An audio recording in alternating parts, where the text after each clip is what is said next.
एका भारतीय पंतप्रधानांच्या एका फोन कॉलमुळे तब्बल 300 भारतीय गुप्तहेर पकडले गेले. त्यांचा अमानुष छळ करण्यात आला आणि पाकिस्तानचा अणुबॉम्ब रोखण्याची भारताची सर्वात मोठी गुप्त मोहीम उद्ध्वस्त झाली. हा दावा खरा आहे का, की हा भारतीय राजकारणातील सर्वात मोठ्या वादांपैकी एक आहे? आज आपण जाणून घेणार आहोत. कहूटा न्यूक्लिअर प्रोजेक्ट, रॉ आणि माजी पंतप्रधान मोरारजी देसाई यांच्या नावाशी जोडल्या गेलेल्या एका अत्यंत वादग्रस्त कथेबद्दल. नमस्कार, मी आदित्य थोरे आणि तुम्ही पाहत आहात द फ्रीडम कॉलम. गोष्ट आहे मार्च 1977 ची.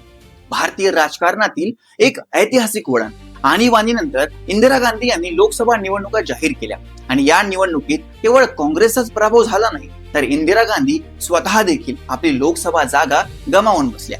या संपूर्ण निवडणुकीत भारताच्या गुप्तचर संस्था म्हणजेच IB, रॉ आणि CBI या मोठ्या राजकीय वादाच्या केंद्रस्थानी आल्या होत्या.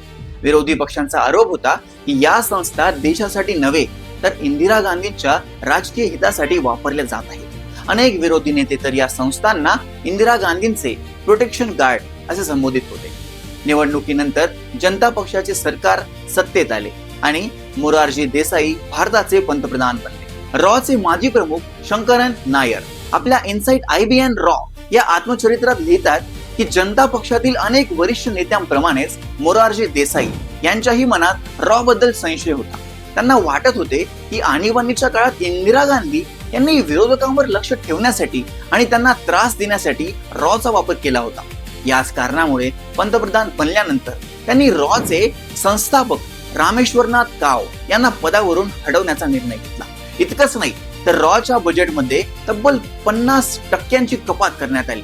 या निर्णयामुळे अनेक गुप्तचर कर्मचाऱ्यांच्या सेवा समाप्त करण्यात आल्या, नवीन भरती थांबवण्यात आली, परदेशातील अनेक ऑपरेशनल युनिट्स बंद करण्यात आले आणि एकेकाळी वेगाने विस्तारत असलेली रॉ हळूहळू मर्यादित क्षमतेची संस्था बनली. मात्र याच काळात भारताच्या सुरक्षेसमोर एक मोठे आव्हान उभे राहत होते.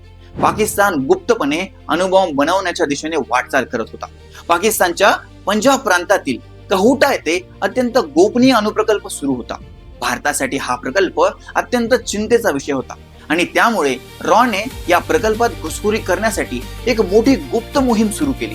मेजर जनरल VK सिंग यांच्या मते रॉला या मोहिमेत महत्वाचे यश मिळाले होते. त्यांच्या दाव्यानुसार कहूटा येथील वैज्ञानिकांच्या केसांमध्ये आढळलेल्या रेडिएशनच्या आधारे पाकिस्तानच्या अणु कार्यक्रमाची पुष्टी करण्यात आली होती. इतकेच नव्हे तर त्या अणु प्रकल्पाचा नकाशा देखील भारतीय गुप्तचर यंत्रणांच्या हाती लागला होता. या ऑपरेशनला पुढे नेण्यासाठी एजंटांनी भारत सरकारकडे $10,000 मागणी केली.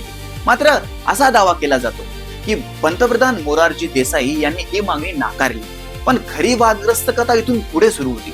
मेजर जनरल VK सिंग आणि रॉच्या काउंटर टेररिझम विभागाचे माजी प्रमुख B रमन यांच्या कथनानुसार तत्कालीन पंतप्रधान मोरारजी देसाई यांनी पाकिस्तानचे राष्ट्रपती जनरल जिया उल हक यांच्याशी झालेल्या एका अनौपचारिक संभाषणात भारताला कहूटा अणु प्रकल्पाबद्दल सविस्तर माहिती असल्याचे सांगितले. हा दावा आजही वादग्रस्त आहे आणि त्याबाबत कोणतेही अधिकृत सरकारी पुरावा सार्वजनिकरित्या उपलब्ध नाही. मात्र या कथित घटनेनंतर पाकिस्तान सतर्क झाल्याचे सांगण्यात येते. जिया उल हक यांनी कहूटा प्रकल्पाभोवती मोठ्या प्रमाणावर चौकशी सुरू केली. प्रत्येक कर्मचाऱ्याची तपासणी करण्यात आली, संशयित व्यक्तींवर नजर ठेवण्यात आली आणि कथितरित्या भारतासाठी काम करणाऱ्या हेरांचा शोध सुरू झाला. काही कथनांनुसार तब्बल 300 भारतीय एजंट पकडले गेले. त्यांच्यावर अमानुष अत्याचार करण्यात आला. अनेकांना क्रूर चौकशीचा सामना करावा लागला. काही वर्णनांमध्ये तर धुरंधर चित्रपटात दाखवल्याप्रमाणे त्यांच्या शरीरात लोखंडी आकडे घुसवून छळ करण्यात आल्याचा उल्लेख आढळतो आणि अशा प्रकारे भारताच्या सर्वात महत्त्वाकांक्षी गुप्त मोहिमांपैकी एक मानल्या जाणाऱ्या कहूटा ऑपरेशनचा अंत झाला असा दावा केला जातो. ही संपूर्ण कथा सर्वप्रथम व्यापक चर्चेत आली ती द स्पाय क्रॉनिकल्स या पुस्तकामुळे. हे पुस्तक भारताचे माजी रॉ प्रमुख AS दुलर आणि पाकिस्तानचे माजी ISI प्रमुख असद दुर्राणी यांनी लिहिले आहे.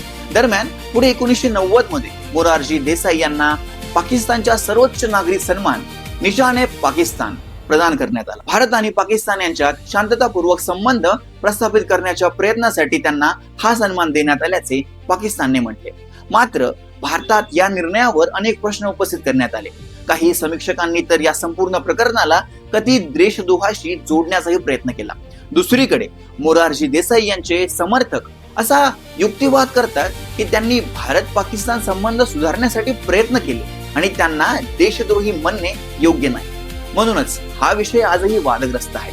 आता प्रश्न असा आहे की मोरारजी देसाई यांना रॉवर अविश्वास दाखवून योग्य निर्णय घेतला होता का, की त्यांच्या निर्णयामुळे भारताच्या गुप्तचर क्षमतेला मोठा धक्का बसला?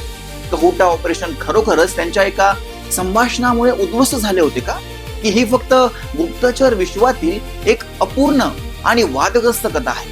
तुम्हाला काय वाटतं? तुमचं मत कमेंट मध्ये नक्की सांगा.